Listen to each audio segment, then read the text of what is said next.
मैं हूं रहमान अजहर और अपना पसंदीदा शो देखने के लिए हमारा चैनल सब्सक्राइब करें और मजीद मालूमात के लिए बेल आइकॉन पर क्लिक करें।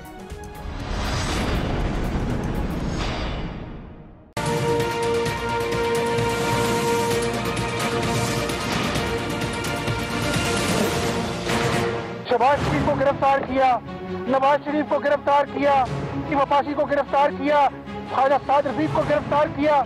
सब नून लीग की पेशियां भुगत रहे हैं। इमरान न्याजी साहब, ये कौम महंगाई की आग में जल रही है और आप शरीफ खानदान के बुग़्ज़ में चल रहे हैं। जो जाली हुक्मरान हैं, इन लोगों से कौम को निजात दिलाने के लिए हम यकसू हैं। ये हमारे पे लाजिम है। इस प्रेजेंट हुकूमत को चलता नहीं किया तो जितना पाकिस्तान पीछे जा रहा है उसको फिर कवर नहीं कर सकेगा। अस्सलाम वालेकुम, आपको आज के प्रोग्राम में खुशामदीद कहते हैं। आज एक और बड़ा अदालती फैसला, लाहौर हाई कोर्ट ने मुस्लिम लीग नून के रहनुमा हनीफ अब्बासी की एफिड्रिन केस में जो सजा थी उसे मुअत्तल कर दिया। नून लीग के लिए अदालतों से एक और रिलीफ। ये रिलीफ अब नून लीग को कानूनी मामलात में बड़े तवातुर के साथ मिल रहा है।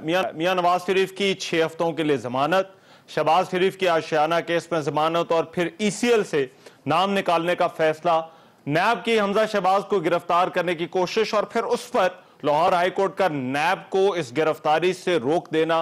एक और हाई प्रोफाइल केस आपको याद होगा, इंजीनियर कमरुल इस्लाम का था और अब हनीफ अब्बासी की सजा भी मुअत्तल होगी।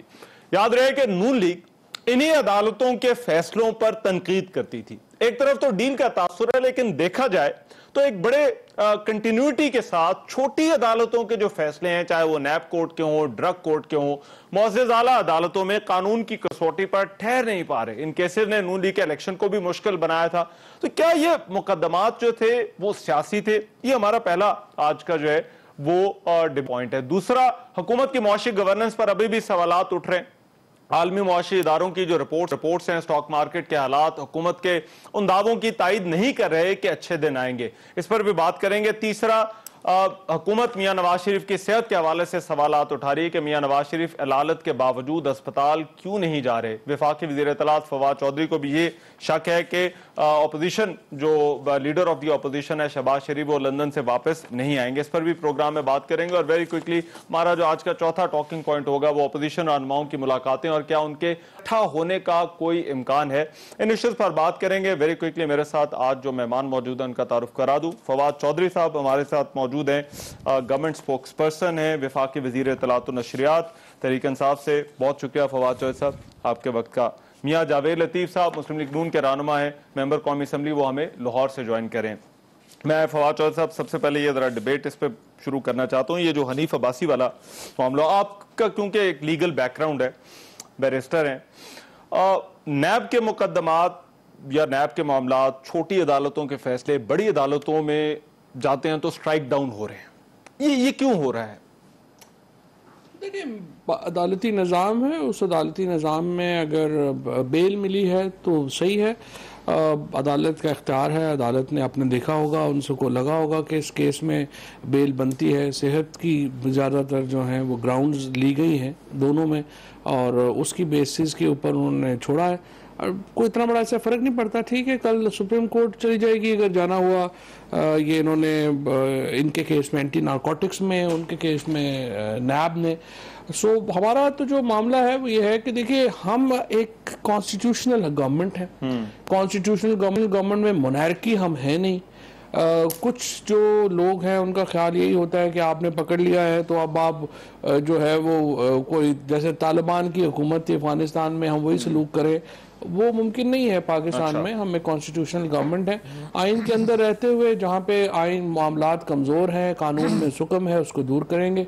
और मतलब ये जो आर्गुमेंट बार बार आ रहा है और ये लेट्स से लीगल आर्गुमेंट है कि यार केसेस जो है वो बड़े कमजोर थे, और चाहे वो आशियाना का मामला हो, ऊपर तो कोई बात हुई, चाहे वो नहीं सर, ये आर्गुमेंट तो बन रहा है ना एवन फील्ड में। मैं चले इस वाले केस में भी आज जो हनीफ अब्बासी के केस में आर्गुमेंट, उन्होंने मेरिट पे बेल अप्लाई की थी और वो सस्पेंशन जो है वो उनको मिल गई। मेनली सेहत के जो है वो उनका भी आर्गुमेंट जो था वो हेल्थ का था। देखिए, जो मेरिट्स है केसेस के, जो पहले अगर आप दो हिस्से हैं, एक तो नैब के हनीफ अब्बासी का तो नारकोटिक्स का केस है ना, उसको तो यहाँ से निकाल दें, और ये जो इनके केसेस हैं वो करप्शन के केसेस। बट लार्जर आर्गुमेंट ये है कि ये छोटी अदालतों के फैसले हैं, चाहे वो ड्रग कोर्ट हो, चाहे अकाउंटेबिलिटी कोर्ट हो, और जब ये केस हाई कोर्ट में जाता है तो वहां पर ये जो है वो ठहर नहीं पाता। अभी तो देखते हैं, अभी तो हाई कोर्ट में कोई केस गया नहीं। मियां साहब की जो जमानत हुई है, जो एवन फील्ड वाला था, जो एहतसाब का भी लॉयर है, जमानत जो है वो क्या उसको आप समझेंगे कि वो केस का फैसला, कंटिन्यूटी ऑफ ट्रायल उसे कह ले, तो जमानत तो नहीं है ना, जमानत तो समथिंग एल्स। जमानत तो हो जाती है लोगों को, कई जो 2-3 साल जेल हो तो उनको जमानत वैसे भी दे देते हैं, लेकिन ये इसमें तो देखें। बट क्या आप उसको नहीं देखते हुए जो शहबाज शरीफ के आशियाना केस में जो कोर्ट ने जमानत देते हुए जिन ग्राउंड्स को देखा, फिर एवन फील्ड में जिन ग्राउंड्स को जमानत देते हुए देखा, इस्तीफा भी दे दिया एक ने तो। अच्छा, देखिए मसला ये है कि ये कुछ जो जज साहबान, जैसे कल वाले एक साहब जिन्होंने इस्तीफा दिया है, फरूख इरफान साहब, वो खुद पैनामा में उनका नाम था। उनको तो केसेस जो है वो ज़ाहिर है सुनने ही नहीं चाहिए थे, बात ही नहीं करनी चाहिए थी। सो उन्होंने वो किए हैं। अभी ये लंबी जदोजहद है, ये चलती रहेगी, इनका आना जाना लगा रहेगा। आज जेल से बाहर हैं, कल फिर जेल में होंगे, तो इनका आना जाना लगा रहेगा। हम तो इसी ये है कि इनको जो प्रॉब्लम है वो ये, उसमें भी मैं तो हमेशा कहता हूँ प्ली बार्गेन का कानून है, वो अपने पैसे दें, बाहर चले जाएं। हमारी को जाती लड़ाइयाँ दुश्मनियाँ तो नहीं है, हमारी लड़ाई तो यही है कि आपने, और ये आपने देखा है किस तरह से जो अब हमजा शहबाज की और शहबाज शरीफ फैमिली की जो आपके सामने आ रही हैं चीज़ें, कागज़ दर कागज़ आपके सामने आ रहा है। अब इन्होंने जिस तरह से पाकिस्तान को एक कंगाल किया है वो तो आपके सामने है, और ये सिर्फ हमारी जिम्मेदारी भी नहीं है, हमारी पॉलिटिकल एक जो नैरेटिव है वो हमने रखा हुआ है, हम इसको पूरा परसू भी करेंगे।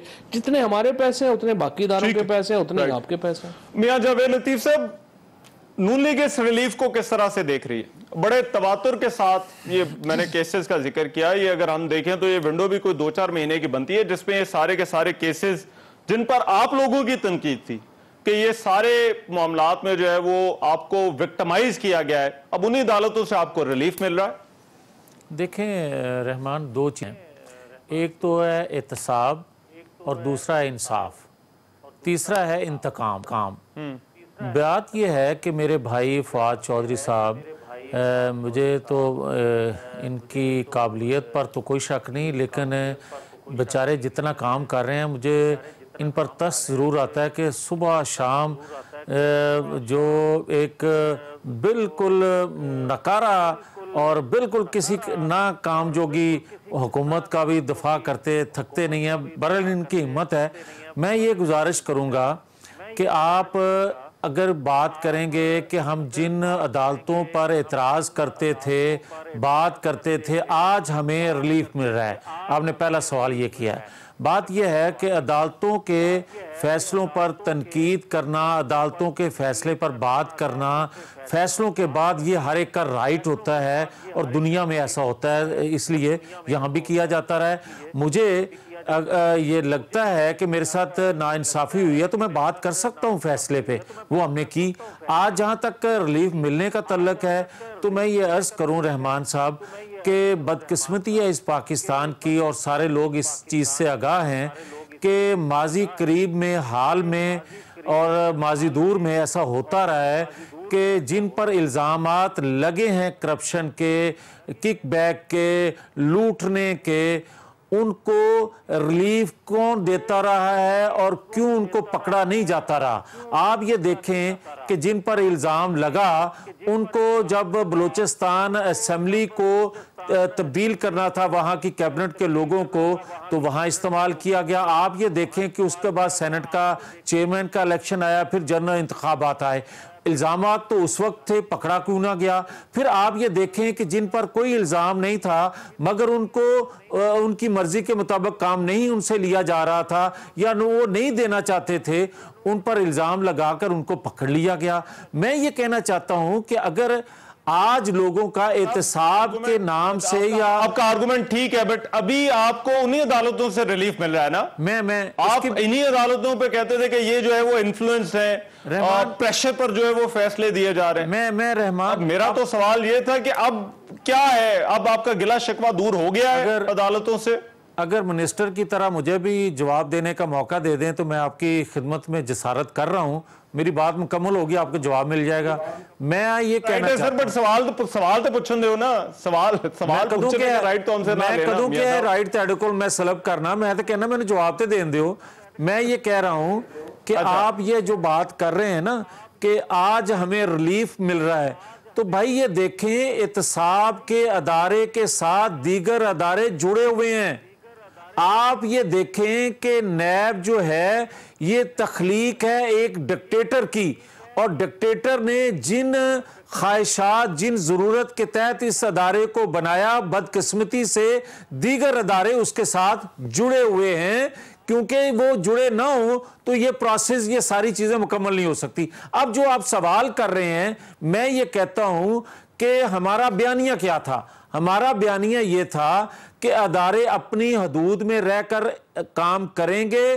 पॉलिटिशियन जो है वो अपनी वो किसी के लिए इस्तेमाल नहीं होगा, है अपनी हदूद। जी मियां साहब ये बयानिया अब है आपका, हमारा इदारों के हवाले से हमारा वही बयानिया है और आज भी हम वही बयानिया रखते हैं। भी हम पता नहीं आजकल क्या बयानिया है। आजकल यही बयानिया जो पहले दिन था नवाज शरीफ का, यही था कि भाई साहब रहमान अजहर साहब, आप एक मीडिया अदारे में काम करते हैं, आप उसकी डोमेन में रहेंगे, उससे तजावज नहीं करेंगे, किसी के लिए कैंपेन का हिस्सा नहीं बनेंगे, किसी के लिए गलत बयानी नहीं करेंगे, तो आप पर लोगों का एतमाद बहाल रहेगा। अगर आप किसी अदारे और में काम करते हैं तो बदकिस्मती से अगर आप उस अदारे के जो आइन कानून उस अदारे का है उससे तजावज करेंगे तो लोग अदारे पर भी उंगलियां उठाएंगे, क्योंकि आप पे उंगली उठेगी तो अदारे पे उठ जाएगी। बात यह है। मियां साहब आप एक मिनट दो सर एक मिनट दो। फवाद चौधरी साहब, हुकूमत के लिए काबिल कबूल है सूरत हाल, ये जो रिलीफ मिलने वाली बात है, मैं उसी पे वापस आ रहा हूं, क्योंकि आप लोगों का बयानिया था कि ये इन्होंने करप्शन की है, ये चोर हैं, इनको पकड़ा जाना चाहिए और इनको सलाखों के पीछे होना चाहिए, बट रिलीफ अब इन्हें अदालतों से मिल रहा है। मेरा ये ख्याल है कि जाहिर है कि जो रिलीफ मिल रहा है उसके ऊपर एतराज़ात हमारे हैं और हम समझते हैं कि आप इनको रिलीफ नहीं मिलना चाहिए था, इनके खिलाफ मुकदमात बड़े मजबूत हैं। और वो नवाज शरीफ का केस हो, शहबाज शरीफ का केस हो, हनीफ अब्बासी का केस हो, ये तीनों केसेस में इनको रिलीफ नहीं मिलना चाहिए था। लेकिन चूंकि हम एक आईनी निज़ाम में हैं और उसमें अदालत को इख्तियार है कि वो बेल दे सकते हैं तो वो बेल दे सकते हैं।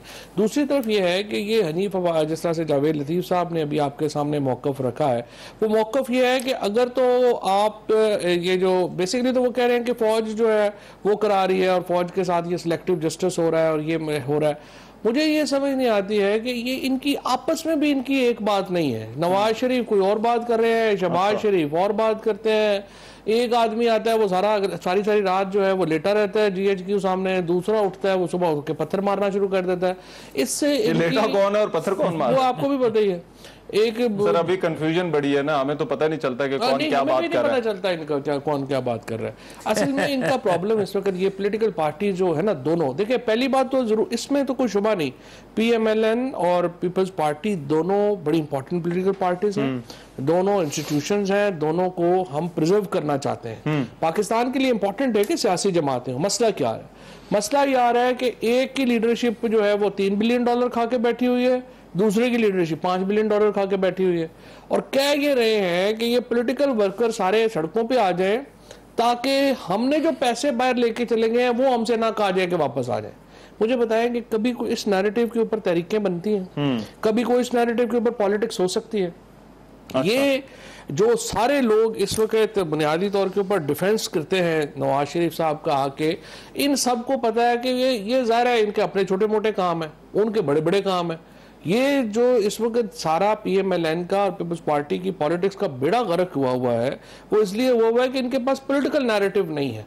आपने देखा यह है कि आपको पॉलिटिकल फिलॉसफी चाहिए होती है ना लोगों को अपने इर्द गिर्द इकट्ठा लाने के लिए। इनकी पॉलिटिकल फिलॉसफी क्या है? इस वक्त 30 साल हुकूमत में रह गए हैं, पाकिस्तान का इन्होंने बेड़ा गर्क कर दिया है। तो केसेस या इंतकाम जो है वो आप समझते हैं ये कोई बयानिया नहीं है तहरीक के लिए या मुझे आप सियासी जमात के लिए, मसला ऑपोजिशन के लिए? फैसलाबाद में आप जो PMLN का पॉलिटिकल वर्कर है, वो इस बात के ऊपर तो इकट्ठा हो कि मुल्क में महंगाई हो गई है, मुल्क में जनाब आपकी पॉलिटिकल आपकी मुआशी सिमत सही नहीं है, इसके ऊपर तो वो सियासत करे।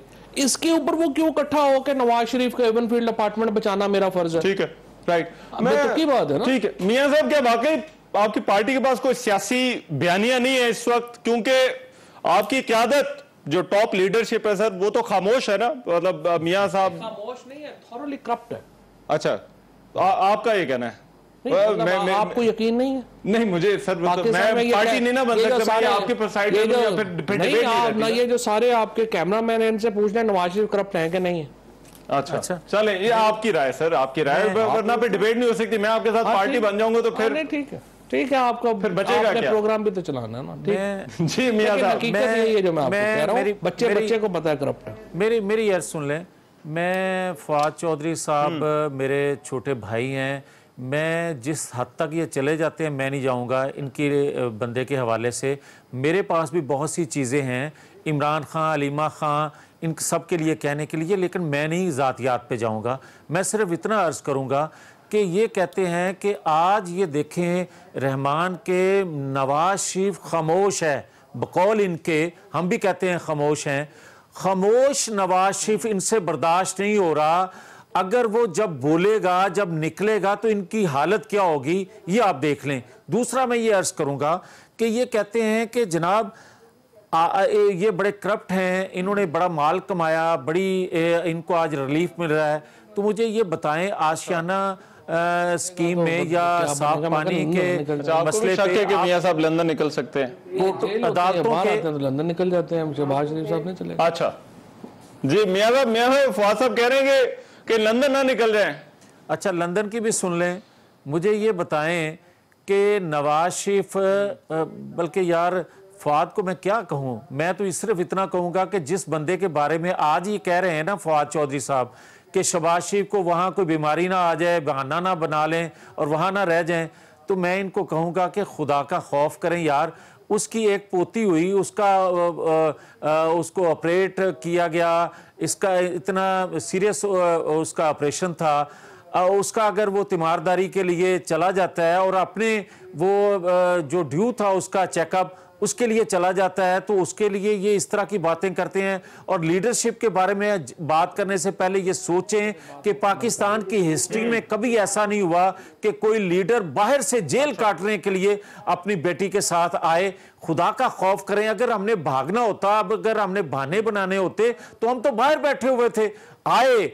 और एक बात मैं फवाद चौधरी साहब की खिदमत में अर्ज कर दूं, फवाद ये जहन में रखना, नवाज शरीफ जितनी चाहे अजियत दे लो, जितना चाहे इंतकाम की आग में भड़को, नवाज शरीफ पाकिस्तान से जाने वाला नहीं है। अब एक रहमान मैं और अर्ज करना चाहता हूं कि मुझे ये बता दें, एक सेकंड रहमान एक सेकंड, मियां साहब एक मिनट, अब मैं एक बात रिस्पॉन्ड पर मुझे ब्रेक भी लेनी है, आप फिर निकाल लें। एक जुमला मुझे मियां साहब जो है उनसे मैं ये अर्ज करूंगा कि देखिए ये बात बिल्कुल सही है कि शहबाज शरीफ साहब को ने कहा है कि मैंने वहाँ टेस्ट कराने हैं और वहाँ जो मेरी पोती पैदा हुई है उनका पता करना है। लेकिन मुझे आप ये बताएं, एक आप 30 साल पाकिस्तान पे हुकूमत करें, उसके बाद आपको कमर के दर्द के लिए भी लंदन जाना पड़े, छोटे छोटे आपको हर काम के लिए आपके नहीं हमने लंदन जाके इलाज करवाना है, वहीं जाके जो है वो हमने रहना है, करना है। इसका मतलब पाकिस्तान में आपका इंटरेस्ट सिर्फ हुकूमत करने की हद तक। वो तो कहते हैं गिरफ्तारी के लिए लंदन से वापस आए यहाँ, तो फिर उनको क्या जरूरत है? वो नवाज शरीफ साहब और मरियम वो बंदा ढूंढ रहे हैं जिन्होंने उसको ये मशवरा दिया था। और वो तो जो लोग साथ आए थे, आप उनसे कहानियां सुने ना कि जब मियां साहब ने नीचे देखा और आगे बंदा ही कोई नहीं था लेने वाला, तो उन्होंने उतनी लिखना लिया सी, लेकिन वो फिर मिले नहीं। शहबाज शरीफ साहब वहां पे रुक गए थे। अच्छा, बात ये है कि मैं आपको बताऊं कि ये जो इनका ये जो नैरेटिव है ना इस वक्त PMLN का, ये भी बहुत ज्यादा आई वुड से कैलेस है कि पाकिस्तान में हमने 30 साल हुकूमत की है। आप यह कह रहे हैं कि यहाँ के लोग तो बीमार हों, वो चाहे मरे जिए, उनका कोई पुरसाने हाल नहीं है, उनको तो बेड़ा गर्क हो, लेकिन हमारी हर बीमारी के लिए हमने जो है वो वहां पे जाना है। राइट, मियां साहब एक जरा ब्रेक लेने दें, ब्रेक के बाद कर लें बात। एक ब्रेक हमारी गुफ्तगू जारी रहेगी, मगर ब्रेक के बाद जब मैं वापस आऊंगा तो ये जो एक तरफ महंगाई का, ये दो नारे हैं, तो एक तरफ महंगाई का और दूसरी तरफ आवाम जो है एहतसाब की जो बात की जा रही है, आखिर आवाम क्या चाहते हैं, हुकूमत और अपोजिशन जो है वो क्या सोचती है, इस पर मैं बात करूंगा। इस ब्रेक के बाद आ रहे हैं। ब्रेक के बाद प्रोग्राम में एक मरतबा फिर से खुशामदीद। ब्रेक पर जाने से पहले जो बात हो रही थी, मैं चाहता हूं जरा उसको पहले खत्म कर ले, फिर ये दूसरा जो मुआशी गवर्नेंस वाला इशू है इसके ऊपर आते हैं। बट मियां जावेद लतीफ साहब, मेरा ख्याल है फवाद चौधरी साहब बैठे अभी यहाँ पर, इनका भी एतराज है, पीटीआई हुकूमत का एतराज है कि मियां साहब की जमानत को 2 हफ्ते हो गए। पहले जो एक तासुर दिया जा रहा था कि शायद वो बहुत ही अलील है, क्या अभी उनकी अदालत के हवाले से वही सूरत हाल है जो 2 हफ्ते पहले थी? मैं रहमान 1 मिनट पहले मैं आपके सवाल से पहले अर्ज़ करना चाहूँगा, गुजारिश इतनी है कि फवाद चौधरी साहब भले जो भी बात करें मैं उस तरह जवाब कभी नहीं दूंगा, लेकिन इतना ज़रूर अर्ज़ करूँगा कि आज बदकिस्मती ये है कि इमरान खान समेत, क्योंकि तर्जुमान तो यही हैं फवाद चौधरी साहब, अगर पंजाब कैबिनेट में ये उनकी परफॉर्मेंस पे बात करने की बजाय ये कह दें कि इंतकाम नवाज शरीफ से किस तरह लिया जाएगा, कौन उनके ख़िलाफ़ केसेस में मुद्दई बनेगा, किस तरह केसेस बनाए जाएंगे, ये क्यों हो रहा है? ये फ्रस्ट्रेशन इसलिए आई है कि जो पहले जब ये कहा करते थे ना कि हम सब एक पेज पे हैं, जब ये कहा करते थे कि इनको तो कुछ करने की ज़रूरत नहीं होती थी, कोई और करके दे देता था, आज ये तन्हाई महसूस कर रहे हैं, इसलिए ये फ्रस्ट्रेशन है। आज ये एनआरओ की बात करते हैं तो इसलिए करते हैं कि जब अदारे, मैं ये समझता हूँ कि शायद अदारे अपनी हदूद में काम करना सब ने शुरू किया, इसलिए कि जब वो समझ रहे हैं कि पाकिस्तान खुदा न खास्ता माशी लिहाज से डूब रहा है। आऊंगा जो इनकी गवर्नेंस है, बट मियां साहब के जो हेल्थ वाला इशू है, ये मुस्लिम लीग नून का एक बड़ा जेन्युइन कंसर्न था अब से 2 हफ्ते पहले तक। मैं फवाद चौधरी साहब ने एक और आज फरमान जारी किया है कि इन्होंने कहा कि अंजाइना का आज उनको कोई तकलीफ नहीं हुई या आज कल महसूस नहीं वो तकलीफ हो रही। खुदा करे उनको ये तकलीफ कभी भी ना आए और खुदा करे कि वो बिल्कुल ठीक हो जाए, मगर इनकी जो बात है उससे ये बात ज़रूर ज़ाहिर होती है कि नवाज शरीफ की ज़िंदगी से खेला जा रहा था जेल के अंदर, उनको तकलीफ हो रही थी मगर प्रॉपर उनकी ट्रीटमेंट, प्रॉपर उनका इलाज नहीं हो रहा था। आज कोई बेहतर हो रहा है तो उनको वो तकलीफ नहीं हो रही। तो मैं ये कहूँगा कि कम से कम आप सियासी इंतकाम लें, किसी की ज़िंदगी से मत खेलें, कल को आप भी बीमार हो सकते हैं या उस पर सियासत। मियां साहब, फवाद चौधरी साहब, सियासत हो रही है सर, तो मियां साहब की सेहत वाले इशू के ऊपर देखिए बात यह है कि सियासत तो हो रही है और दो बातें हो रही है। एक तो सियासत और जुर्म में फ़र्क नहीं हो रहा। सियासत जो है वो हक है, सियासत आप करें जो मर्जी, लेकिन आप जुर्म और सियासत को इकट्ठा कर रहे हैं। जो इस वक्त हमारा प्रॉब्लम इस वक्त ये आ रहा है पाकिस्तान में, जो इस वक्त क्योंकि नवाज शरीफ साहब ने एक 30 साल हुकूमत की है, उनकी एक लॉबी है, हर जगह के ऊपर वो लॉबी है, हर जगह के ऊपर पैसा है जो चल रहा है और उन्होंने बहुत लोगों को बनाया भी है। लिहाजा एक नैरेटिव वो ये बना रहे हैं कि जी वो तो इतने ज़्यादा बीमार हैं, वो जेल में तो रह ही नहीं सकते। तो बड़ी सिंपल बात है, अपनी बागेन करें, पाकिस्तान का पैसा पाकिस्तान को वापस करें, आप चले जाएं। नहीं, बट आप ये बात कह रहे हैं, मेरी गुजारिश सुने, आप उनकी सेहत को जोड़ें उनके केसेस के साथ।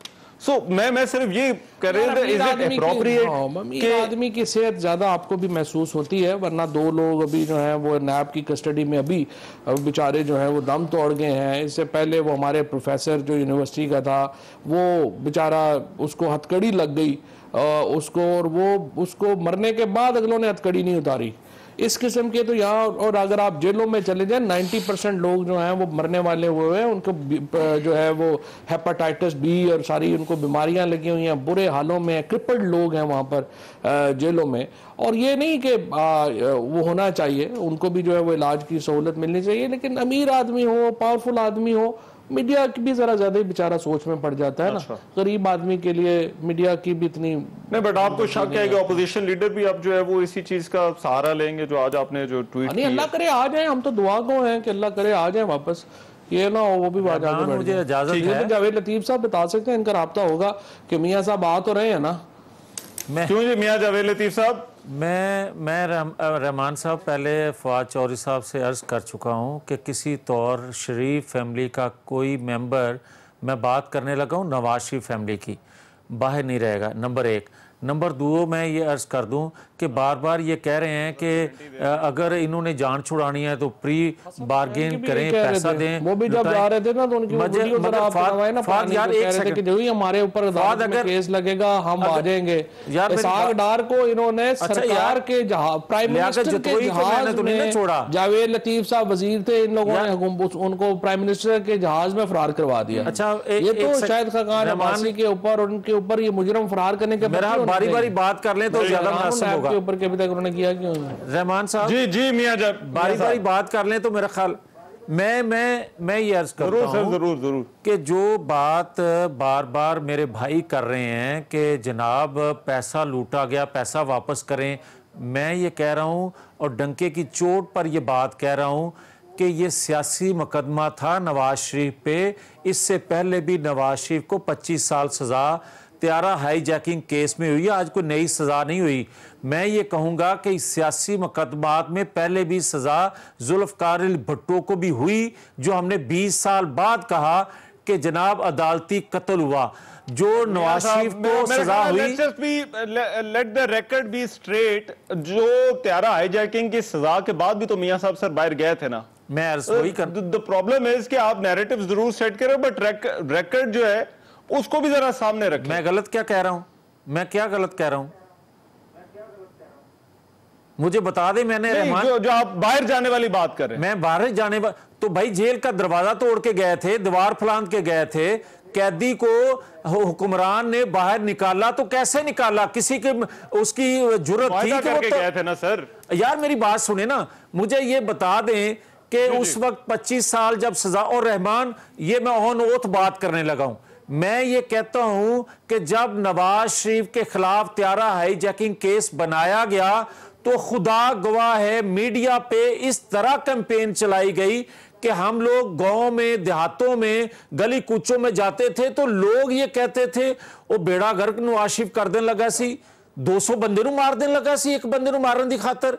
ये था उस वक्त बयानिया, और फिर लोगों को 2 साल 3 साल बाद पता चला कि ऐसी कोई बात ही नहीं थी। तो मैं अब भी ये अर्ज करूंगा कि जो नवाज शरीफ को पनामा में, अकामा में जो सजा दी गई, ये सियासी मुकदमा है, कोई मनी लॉन्ड्रिंग नहीं है, कोई किक बैक नहीं है, कोई करप्शन नहीं है, ये सारे का सारा नवाज शरीफ को हटा। अगर ये बात मेरी गलत है तो फिर मुझे ये बताएं 450 बंदे में से कोई दूसरा बंदा बता दे जिस पर ये केस चलाओ।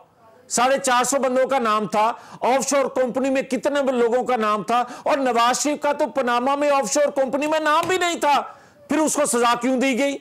मैं ये अर्ज करना चाहता हूं आपकी खिदमत में कि रहमान साहब, ये सियासी मुकदमात जो होते हैं वक्त के साथ साथ फिर ये चीजें जब बदलती हैं तो ये मुकदमात भी खत्म हो जाया करते हैं।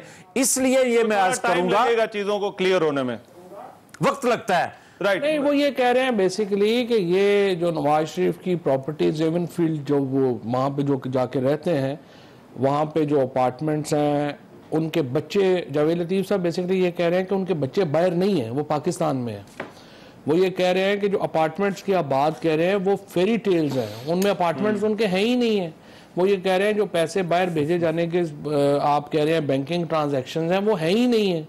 अच्छा, तो बेसिकली जावेद लतीफ साहब, मुझे लग रहा है कि उनको इस वक्त लग रही है जावेद लतीफ साहब को और हमारे इन जैसे बाकी दोस्तों को कि ये एक डरावना ख्वाब देख रहे हैं, और जो ही ये सुबह इनके मुंह पे को पानी के छींटे मारेगा, ये उठेंगे और हर चीज बिल्कुल ठीक हो जाएगी। मुझे सर एक ब्रेक लेने दे। मैं मियां साहब एक ब्रेक के बाद जरा वापस आता हूं, जरा इस पे गुफ्तगू जारी रखते हैं, जो मेशत वाली बात है उस पर बात करेंगे।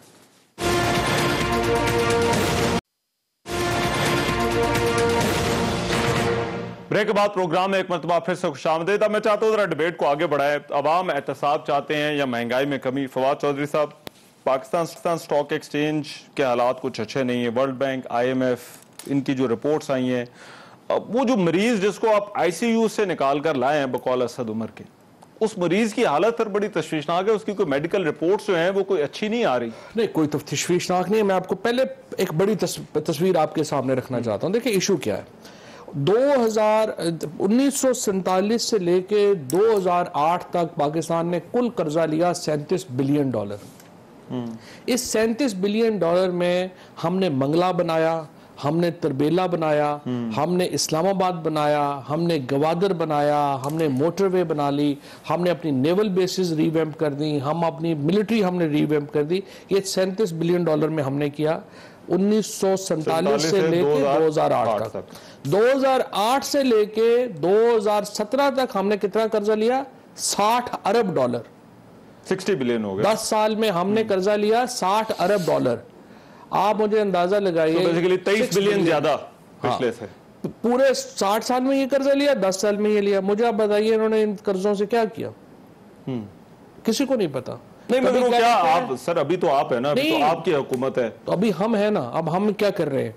अब हमारी क्या प्रॉब्लम? डॉक्टर की तरह तसल्लियां तो नहीं दे रहे कि सब अच्छी बात है, जबकि मरीज की हालत वाकई जो है वो खराब है। नहीं, मरीज की हालत तो इंतहाई। अब जब हम आए, जब प्राइम मिनिस्टर ने ओथ लिया तो आपको सबसे पहले बताया गया कि 15 दिन का आपके पास फौरन रिजर्व है, अदरवाइज आप डिफॉल्ट कर जाएंगे। तो आपकी क्या हालत होगी? आप बताने जोगे भी नहीं है। ये ऐसे ही है जैसे मरीज को बताना हो कि आप मर रहे हैं। आप दौड़ लगाई, आपने, आप सऊदी अरब गए, आप यूएई गए, आपने चाइना से बात की, इन मुल्कों ने हमारा हाथ पकड़ा और हमने अपने आप को एक स्टेबल पोजीशन में लेके आए। अब हमारे पास दो रास्ते हैं। एक रास्ता तो यह है कि हम भी इन्हीं की तरह पॉलिसी ले लें, बाहर से कर्जे लें, और हमारी जो अगली 5 साल जब हम छोड़ के जाएंगे $150 अरब होगा अगले लोगों को देने के लिए, वो जाने और उनका काम जाने। अच्छा। दूसरी सूरत यह है कि हम इस इकोनॉमी के फंडामेंटल्स ठीक करने की कोशिश करें। हम वो कर रहे हैं। हमने 45 अरब रुपए की सब्सिडी दी है। 45 अरब रुपए की सब्सिडी का मतलब यह है कि हम कह रहे हैं कि जो एक्सपोर्ट हमारी जो है वो बढ़नी चाहिए। हमारा जो इंपोर्ट्स हैं वो 20% हमने श्रिंक की हैं। चीज आप नहीं अफोर्ड कर सकते $700 million. Okay, right, I get your point. ठीक है मियां साहब, मगर ये जो नून लीग का बयानिया है कि मुल्क जो है वो बड़ा अच्छा खासा चल रहा था, अब यहाँ पे तो बेसिकली गवर्नमेंट की तो बिल्कुल ही अप्रोच जो है वो उस चीज की तरफ जो है वो डिफरेंट है। आपकी अप्रोच ये है कि मुल्क जो है वो अच्छा खासा चल रहा था, इन्होंने आकर जो है वो इसका बेड़ा गर्क किया है। मैं अगर इजाज़त दें तो अदादो शुमार जो हैं मैं वर्ल्ड बैंक के, IMF के या दीगर मालियाती अदारों के नहीं दूंगा। मैं इनके अपने जो तर्जमान थे डॉक्टर फरक सलीम साहब, मैं उनके अदादो शुमार आपकी खिदमत में अर्ज़ कर देता हूँ। आप उससे फैसला कर लें, कौम फैसला कर लेगी।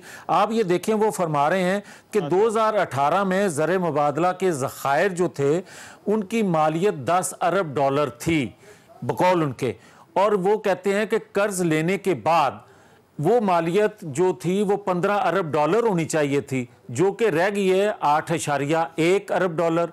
मुझे ये बताएं कि वो फरमा रहे हैं कि 2018 में गर्दिशी कर्जे जो थे, जो बार बार ये जिक्र करते हैं गर्दिशी कर्जों का, वो $1.1 खरब था, और जब से ये आए हैं 8 माह के अंदर $1.4 खरब गर्दिशी कर्जे हो गए हैं। रहमान अजहर साहब ये वो कह रहे हैं, इनके अपने तर्जमान।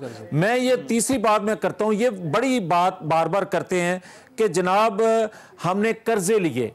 आप ये देखें कि जुलाई से जनवरी 2018 तक और इसके दरमियानी अरसे में, और उस वक्त जो बैरूनी सरमायाकारी की बात करने लगा हूं, वो था $4.1 अरब जो बैरूनी सरमायाकारी थी 2018 में। और जो बातें ना करें, जो ये डॉक्टर फरक सलीम की बात कर रहा हूँ, अपना फवाद चौधरी साहब, और 2019 में जनवरी 2019 तक ये कम होके $1 अरब रह गई। अब आ जाए जो कर्जे लिए हमने, जो बार बार हमें कहा जाता है कि इन्होंने कर्जे बहुत मुस्लिम लीग की हुकूमत में लिए। 1 सेकंड यार रहमान सुन ले, रहमान 1 सेकंड के लिए, 7.7 अरब रुपए रोजाना की बुनियाद पर बकौल डॉक्टर फरक सलीम के मुस्लिम लीग की हुकूमत कर्जे लेती रही। और आज की हुकूमत जो पवित्र हुकूमत है, जिन्होंने मईशत को दुरुस्त करना था, जिन्होंने कर्जे नहीं लेने थे। 1 सेकंड के लिए रहमान आखिरी बात कहने लगो, फिर इनको टाइम दे देना। मैं ये अर्ज करता हूँ, डॉक्टर फरक सलीम साहब ये फरमा रहे हैं कि 14 अरब रुपया रोजाना, जो तर्जुमान जिन्हें बनाया, 14 अरब रुपया रोजाना कर्जा ले रहे हैं, हमसे डबल ले रहे हैं। हमने तो भाई डैम बनाए, हमने तो आप पाकिस्तान के अंदर लोड शेडिंग का खात्मा किया, हमने तो बनाया था, इंफ्रास्ट्रक्चर बनाया, हमने तो पाकिस्तान के अंदर कुछ ना कुछ करके दिखाया।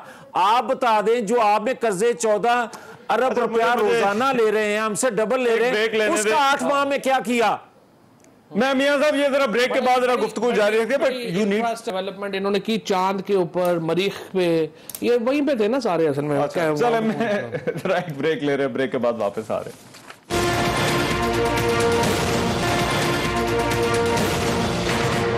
ब्रेक के बाद प्रोग्राम में एक मरतबा फिर से खुशामदीद। फवाद तो साहब वक्त कम है, मगर ये वज़ीर-ए-आज़म के बयान पे बड़ी तनकीद हो रही है कि उन्होंने कहा है अपने वज़रा को पंजाब के अंदर कि इनकी मनी लॉन्ड्रिंग को, इनकी जो करप्शन है वो इसको एक्सपोज करें। क्या हुकूमत जो है वो ये सारा जो एक सिनेरियो क्रिएट कर रही है वो अपनी गवर्नेंस से तवज्जो हटाने के लिए चाहती है? नहीं, एक्सपोज करना हमारे जो मंशूर है उसका हिस्सा है। हम इलेक्शन में इस बात के ऊपर लड़के आए हैं कि हमने इनको एक्सपोज करना है। गवर्नमेंट, आपकी गवर्नमेंट को तो जज तो महंगाई और आपकी इकोनॉमिक सिचुएशन पे भी करना है ना लोगों ने, कि सिर्फ एहतसाब पे जज करना है लोगों ने। इकोनॉमी बड़ी जुड़ी हुई है एहतसाब से।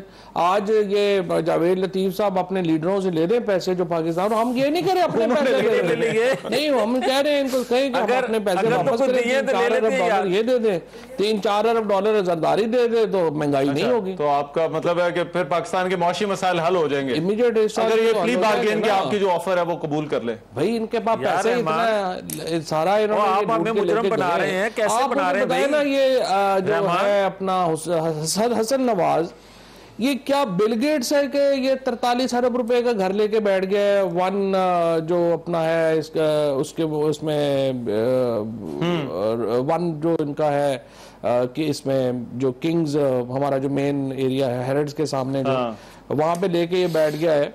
और ये इतना पैसा लेके सारे जो है बाहर चले गए हैं। नवाब साहब के बेटे हैं, पाकिस्तान आ नहीं रहे हैं, ये जवाब नहीं दे रहे हैं। ये कैसे हो सकता है? ये इकोनॉमी देखे, अगर इस मुल्क की जो सारी बड़ी इल्स है ना, वो एहतसाब होना जरूरी है। वो एहतसाब से जुड़े हुए हैं। बिल्कुल ना कहें कि एहतसाब नहीं होना चाहिए या ये मासूम से बना के जो आके आ जाते हैं टीवी पे आ जाते हैं। मुझे एक सेकंड की इजाजत दे दे। पाकिस्तान के लिए बड़ा इंपॉर्टेंट है। रहमान एक सेकंड इसको ठीक है मंतकी मियां साहब वो कह रहे हैं पैसे वापस दे दो तो पाकिस्तान की इकोनॉमिक सिचुएशन, ये मौशी बहरान से भी हम निकल आएंगे अगर जरदारी साहब और मियां साहब पैसे दे दें। मैं रहमान एक बात अर्ज कर दूं कि इंतकाम में इतने अंधे मत हो जाएं ये लोग कि पाकिस्तान तो क्या ये रियासत खतरे में पड़ जाए। ये उस जगह पाकिस्तान की मैशत को इंतकाम में लेकर जा रहे हैं। आप ये देखें, बड़ी बात इन्होंने की सब्सिडी की। और भाई सब्सिडी जो है ये रियासत वक्त की, हुकूमत वक्त की जिम्मेवारी होती है। आप हेल्थ में, एजुकेशन में, फूड में।